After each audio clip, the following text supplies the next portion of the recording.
Tudo bem, Pablo? Tudo bem, Tudo pastor? bom com você? Vamos dar oi para os Graças a nossos Deus. seguilovers aí, os nossos Tudo bem? Boa noite, que pessoal. é internauta, não, intercrentes, É isso aí. crentenautas, sei lá, uma Agora coisa assim. tem. Tá Pessoal, certo. estamos aqui começando mais um episódio do nosso podcast Fé para Hoje. E essa fé que nos acompanha já aí há alguns anos, né? Fé que nos salvou. E hoje a gente recebe o nosso amigo, o Pablo, é um amigo meu, um irmão aqui da igreja. Amém. Uma pena que é palmeirense, mas todo mundo tem pecado, né, gente? Então, Graças a Deus, né, tem, pastor? tem problema, Deus perdoa e vai trabalhando, um dia converte. Amém. Mas são a bênção ter o papo aqui conosco. Nós vamos falar sobre vida com Deus, Amém. sobre conversão, um bate-papo nosso aqui, Amém. né, Pablo? E eu queria Amém. começar lendo 2 Coríntios 5, versículo 7. Visto que andamos por fé e não pelo que vemos. Amém. Então, o nosso episódio, cada episódio a gente lê um versículo específico, hoje é esse, 2 Coríntios 5, 7. E o apóstolo Paulo está nos dizendo que apesar das lutas que ele passava no corpo, e ausente de Deus, né? Digo assim, metafisicamente com Deus, ele estava no corpo, não está. Um dia nós estaremos com o Senhor na glória, mas hoje nós estamos aqui. Há muitos motivos para a gente deixar de crer. Sim. Pelo menos assim, motivos que, humanamente falando, seriam até plausíveis. Aí eu vou desistir. Mas Paulo vai nos dizer, não, mas nenhum desses motivos naturais são reais ou são motivos válidos, espiritualmente falando, para a gente deixar de crer no Senhor. Por quê? Amém. Porque a fé não é necessariamente por aquilo que nós vemos. A fé é, de fato, aquilo que nós não vemos. Né? E é um mistério, né? Que aconteceu na minha vida, mas hoje nós estamos aqui para falar do você. O que aconteceu na sua vida, o que Deus fez na sua vida, não é naturalmente crível, Sim. mas é espiritualmente observável. Amém. Pela fé, né? Amém, pastor. De fato, é um mistério muito grande. Eu vim de um berço católico. O católico normalmente, assim, nem sempre, né? Mas via de regra ele não é tão praticante, né? Então eu vim de um berço católico que a gente se dizia católico, mas não Culturalmente religioso. culturalmente religioso, com certa idolatria. E meados de 2012, quando eu me casei, eu senti no meu coração, assim que eu me casei, eu senti no meu coração uma vontade muito grande de conhecer mais a Deus. Esse processo, que eu acho que é um processo de conversão, começou por volta de 2011, 2012. Só que Na época você estava com quantos anos, né? eu tinha 2012, faz muito tempo, estou ficando velho. 12 eu estava com 28 anos, né? 28, 38, 26 anos, 27 anos por aí. Faz as contas aí, pessoal. Vai fazendo as contas aí. Eu sou de 84, então mais ou menos isso. Mas eu senti no meu coração uma necessidade muito grande de entender Deus, de buscar Deus, porque eu sentia falta de uma fé genuína. Eu me dizia católico, mas eu não praticava nenhuma fé. Mas você acha que isso era uma coisa já do passado, do catolicismo? Assim, é porque, o que eu estou querendo dizer? Que tudo que acontece na vida da gente tem um propósito. Sim. Então, uma pessoa que nasce e cresce num ambiente ateísta, não estou dizendo que ela não pode se Sim. converter. Mas quando a gente já nasce assim numa questão religiosa, o catolicismo ele lança, nem que seja, ele lança uma semente. Não uma semente verdadeira, mas eu digo assim, um ponto de interrogação. A fé está ali, ainda que não seja aquela fé em Cristo, né? Livre, sem nenhuma amarra. Pastor, eu penso assim, pode ser, tá? A base de um berço religioso, ainda que seja uma religião que a gente tenha divergência, ela é importante para colocar realmente no coração da gente essa vontade de conhecer a Deus, apesar de que eu acho que todo ser humano, no fundo, até o mais ateu, nasce com essa vontade. Calvino falava muito disso. Sim, é algo Esse senso de divindade, a gente até conversou sobre isso um dia. Mas eu creio que isso é um início. Eu não sei, assim, misteriosamente, a gente não sabe como Deus trabalha. Não mesmo. Porque nós cremos numa doutrina calvinista, e eu creio nisso. Apesar de, quando eu me converti, eu não tinha muita noção do que era o calvinismo, o arminianismo. Para mim era uma coisa muito distante. Mas eu acredito que possa ser, sim. Mas, voltando, né? Em 2011, 2012, ali, quando eu conheci minha esposa, quando eu estava assim, em processo, a gente ficou noivo, eu fui casar, eu era descrente. Eu era, assim, católico, de bem dizer, católico não praticante, mas eu tinha vontade, começou a surgir no meu coração uma vontade muito grande de conhecer a Deus por algumas questões que aconteceram na minha família também, o relacionamento do meu pai e da minha mãe, não vou entrar muito em detalhe, mas isso me fez querer conhecer mais a Deus, buscar mais a Deus e questionar por que determinadas coisas aconteciam comigo. Uhum. Eu comecei a buscar a Deus de maneira equivocada, não aqui respeitando sempre todas as religiões, a gente tem que deixar aqui claro, né? Mas na minha concepção de fé, na nossa concepção de fé cristã, reformada, de maneira equivocada. Então eu buscava a Deus em diversos lugares, eu acreditava que Deus estava em todo local. Falava, Deus vai estar na igreja, Deus vai estar no centro espírita, mas eu não tinha um entendimento da palavra.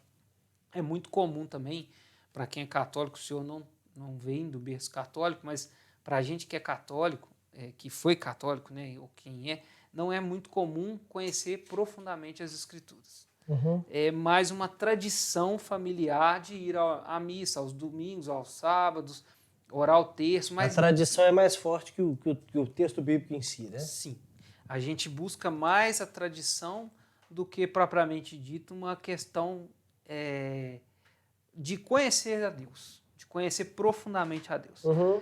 Então, quando foi em 2012, 2013, e aí eu comecei a procurar verdadeiramente a Deus e comprei uma Bíblia.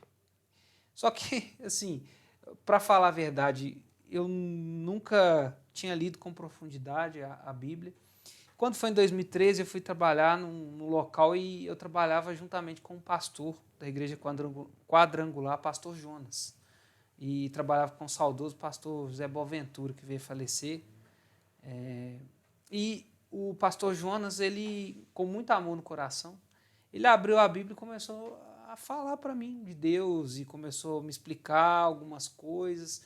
E aquela semente ali foi lançada, já havia sido lançada, eu creio, mas aquele momento ali eu comecei a sentir realmente, pela primeira vez a gente vê muito se falar do primeiro amor, eu comecei a sentir realmente ali Que a alguma coisa estava presença, acontecendo, justamente, a presença do Espírito Santo. Uma paz que me. Uma paz, esses momentos que eu tinha com ele, de conversa, que a gente falava da palavra de Deus, que ele me explicava as coisas, eu comecei a ter uma paz que eu nunca tive em nenhuma outra religião, em nenhum outro momento de fé. E dali ainda me arrastei muito tempo ainda naquela dúvida, apesar de ter sentido profundamente aquilo. Eu acho que a conversão é um processo longo e eu estou em conversão até hoje, porque a gente ainda tem algumas manias da época que a gente ainda não era convertido, ainda não tinha a fé genuína, mas isso aí é um processo que a gente vai trabalhando com a gente, dentro do coração da gente. E em 2014, de 2013 a 2014, aí eu tomei a decisão de me batizar e realmente me revelar para minha família como um crente. Eu fui a primeira pessoa da minha família é enorme, eu tenho 7 tios, tenho 6 tios por par de mãe e tenho um tio por par de pai, tenho não sei quantos primos por par de mãe, tem primo também por par de pai e tal, e nenhum é crente. Eu fui o primeiro, hoje né? Mas nenhum era crente na época. E eu fui o primeiro familiar a me revelar, a me confessar diante da minha família como crente.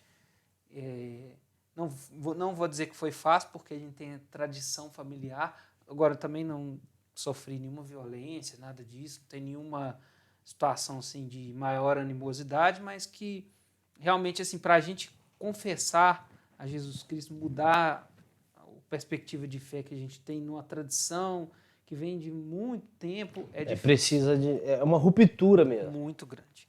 Então, depois disso, com a glória de Deus, eu me converti.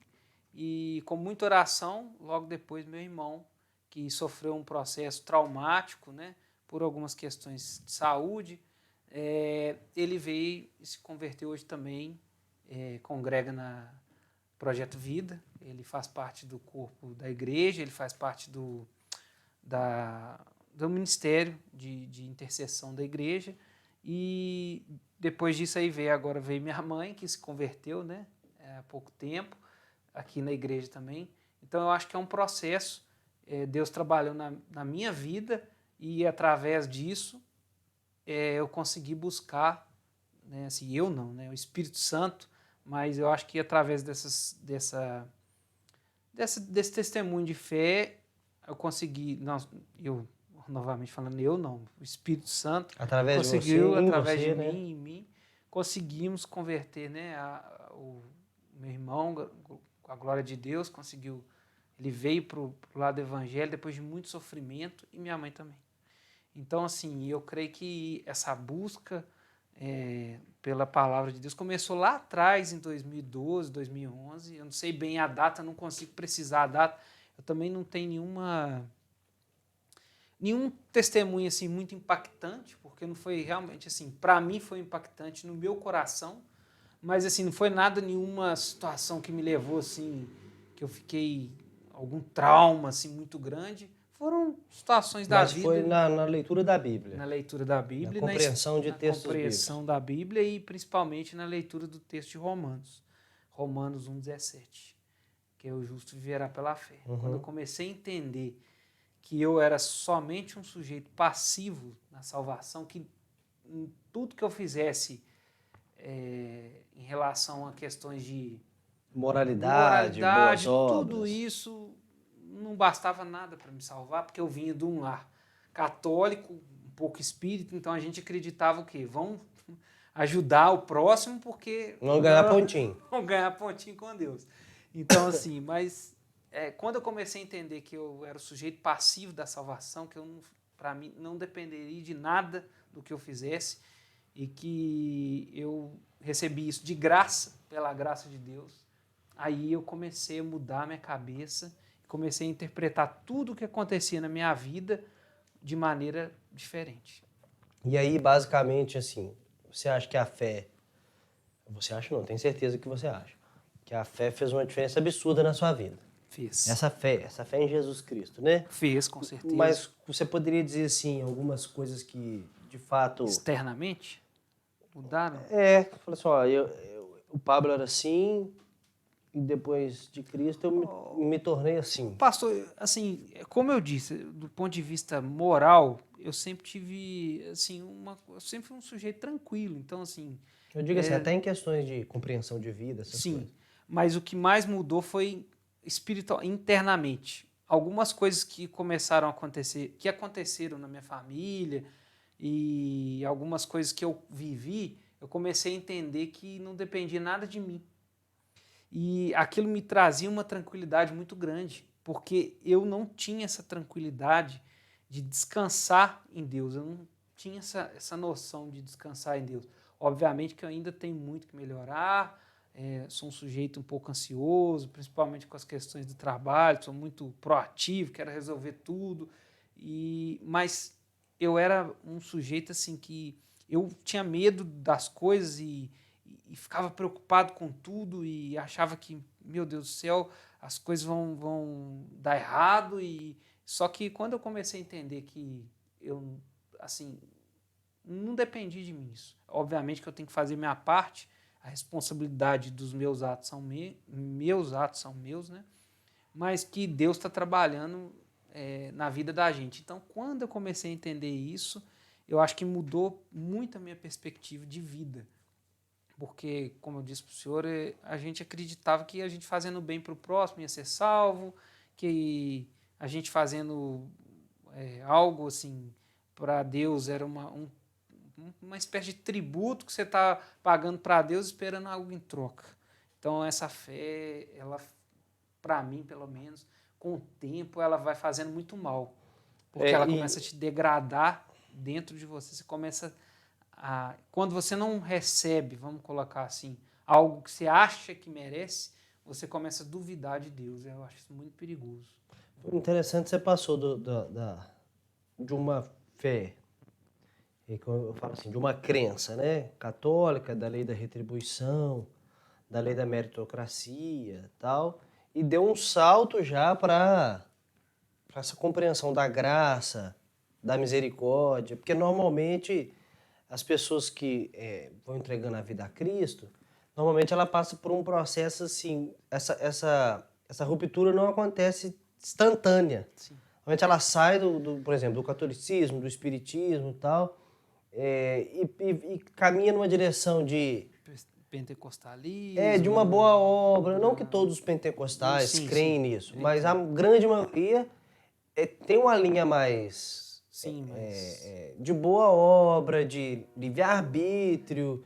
Né? É claro, Deus me salvou, mas olha, Sim. eu acreditei, eu fiz minha parte. Normalmente as pessoas lidam com isso, né? Agora, esse salto, pular essa parte, né? Que é uma parte, muita gente passa por isso, em determinado momento fala assim, agora eu entendi. Eu não tinha nada de livre-arbítrio, eu não fiz nada, fui salvo. Foi salvo. A pessoa pula do caráter ativo, estou trabalhando para minha salvação, para poder dizer, rapaz, não era não, era tudo passivo mesmo, eu só recebi a fé. E ainda criei, que a fé é dom de Deus, né? Ainda Sim. ganhei a fé e Ganhei. criei com a fé ganhada, nem a Sim. fé eu tinha. Nem a fé eu era Então capaz. isso é muito interessante, você ter dado esse salto, né?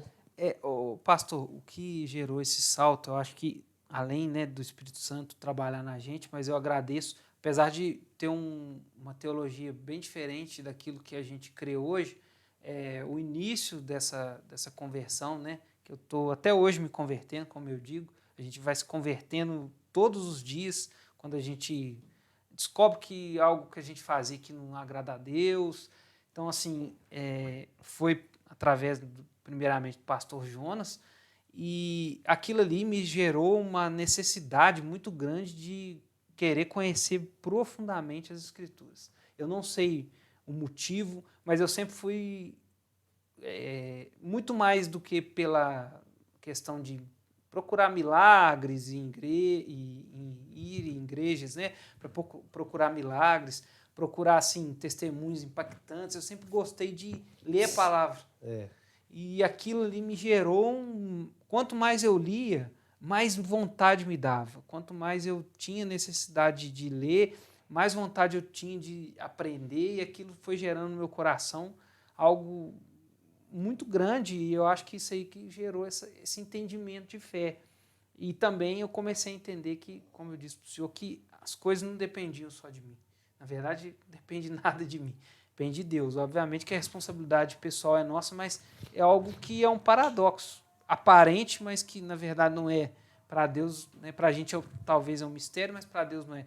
Que é a nossa responsabilidade pessoal Junto com a soberania de junto Deus. com a soberania de Deus. Então eu não sei bem explicar ao certo dia que eu tive esse entendimento, mas eu acho que foi um processo que vem até hoje. Vem da Bíblia.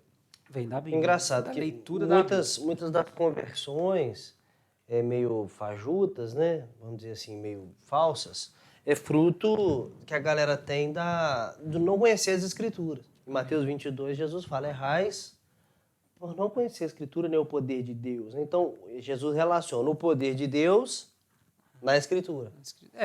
E normalmente as pessoas relacionam o poder de Deus com... É como se a Bíblia fosse um empurrão final. Teve um testemunho, teve uma coisa muito importante que aconteceu na vida dela, tudo isso foi levando a Cristo. No final, a Bíblia dá aquele empurrão final e fala aí, ó, pronto. Mas não é isso. No meu caso, foi justamente o contrário. E a Bíblia realmente faz esse trabalho. Faz. O trabalho sujo, vamos assim dizer, né? É a Bíblia quem faz, que limpa, que lava, que transforma o coração do homem.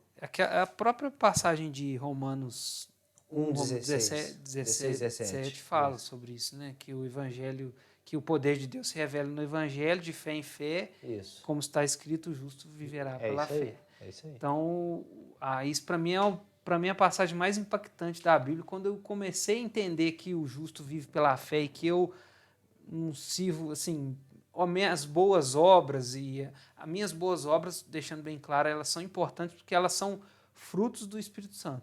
Então, assim, ela é consequência da minha conversão, mas ela não é a finalidade da minha conversão. Não é por causa dela. Não é por causa dela. Pablo, caminhando aqui para o final, Sim. que eu já falei que o objetivo do episódio é ser curto, alguns vão ser um pouquinho maiores, depende das histórias, né? Amém. Mas Então, 3 questões finais que eu fiz para todo mundo, vou fazer para você também. A primeira é, se você pudesse resumir a vida com Cristo, a salvação, a fé que Deus te deu, numa frase só, o que você diria? Eu acho que numa frase só eu diria, não sei se apropriadamente, mas é 1 Romanos 17, que é o justo viverá pela fé. Eu resumiria nisso porque, para mim, tudo que eu tenho é graças a Deus e a minha salvação decorre única e exclusivamente da boa vontade de Deus. Você está vendo com um colega junto com você fazendo coro aí, que é Lutero, né? Que nesse versículo aí botou o pau para quebrar, né? Então, Mas a segunda pergunta é, você começou a falar um pouco agora, na sua fé, porque a gente aqui às vezes falando sobre a fé da gente, as pessoas podem olhar e falar assim, nossa, esse cara lá deve ter a fé perfeita. Não é, Não. né?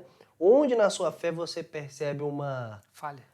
uma deficiência, ou melhor dizendo, uma necessidade de crescimento? Ainda na questão da soberania de Deus, não em relação à minha salvação, mas em relação às coisas da vida, do trabalho, da família, onde eu quero resolver com a minha força. A Jussara respondeu sobre a necessidade de aprender a descansar.